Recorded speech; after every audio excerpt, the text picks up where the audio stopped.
क्या आप जानते हैं समुद्र मंथन से निकला वृक्ष आज भी धरती पर मौजूद है। पुरानी कथाओं के अनुसार समुद्र मंथन के समय बहुत सी चीजें निकली जो कि सुर असुरों में विभाजित हो गई। उनमें से एक था परिजात का वृक्ष। यह वृक्ष इंद्र देवता इंद्रलोक में ले गए। यह वृक्ष इतना गुणकारी था कि जो भी इस वृक्ष को स्पर्श करता उसकी सारी थकान दूर हो जाती थी। स्वर्ग लोक में इस वृक्ष को स्पर्श करने की अनुमति केवल स्वर्ग की अप्सरा उर्वशी को थी। वृक्ष को छूने मात्र से उनकी सारी थकान दूर हो जाती थी।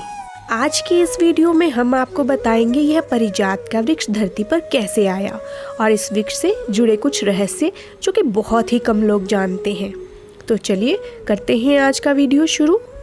एक दिन भगवान कृष्ण इंद्रलोक गए। वहाँ इंद्र देवता ने कृष्ण जी को परिजात का फूल भेंट किया। वह फूल भगवान कृष्ण ने रुक्मणी जी को भेंट कर दिया। देवी रुक्मणी चिरयौवन हो गई। जब इस बात की सूचना सत्यभामा को मिली तो वह क्रोधित हो गई।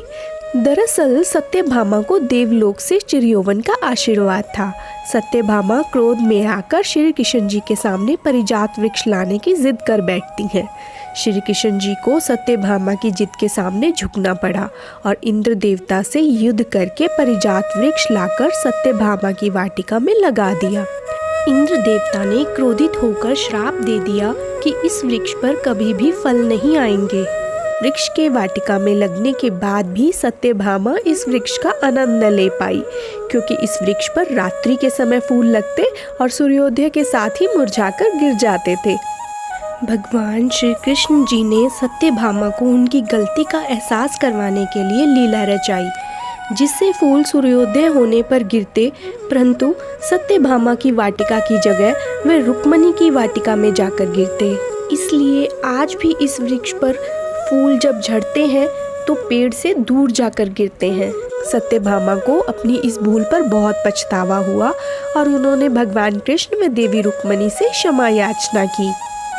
यह वृक्ष आज भी हमारी इस धरती पर मौजूद है। यह वृक्ष भारत में ही उत्तर प्रदेश के किंतूर गांव में है। अब आप ये सोच रहे होंगे कि यह वृक्ष सत्यभामा की वाटिका से इस स्थान पर कैसे आया। इसके पीछे भी एक पौराणिक कथा है। कहा जाता है कि जब पांडव माता कुंती के साथ अज्ञातवास काट रहे थे तो वह स्थान पर आए थे।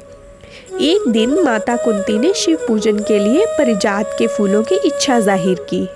तब अर्जुन ने श्री कृष्ण जी की अनुमति से यह वृक्ष सत्यभामा की वाटिका से लाकर किंतूर में लगा दिया था। तब से यह वृक्ष इसी स्थान पर है। कहा जाता है कि इस वृक्ष के फूलों को तोड़ा नहीं जाता, केवल जो फूल मुरझाकर धरती पर गिर जाते हैं उन्हीं फूलों से शिव जी की पूजा की जाती है। लक्ष्मी माता को भी यह फूल अत्यधिक प्रिय है। आज भी इस वृक्ष पर रात के समय फूल लगते हैं और दिन में मुरझा जाते हैं।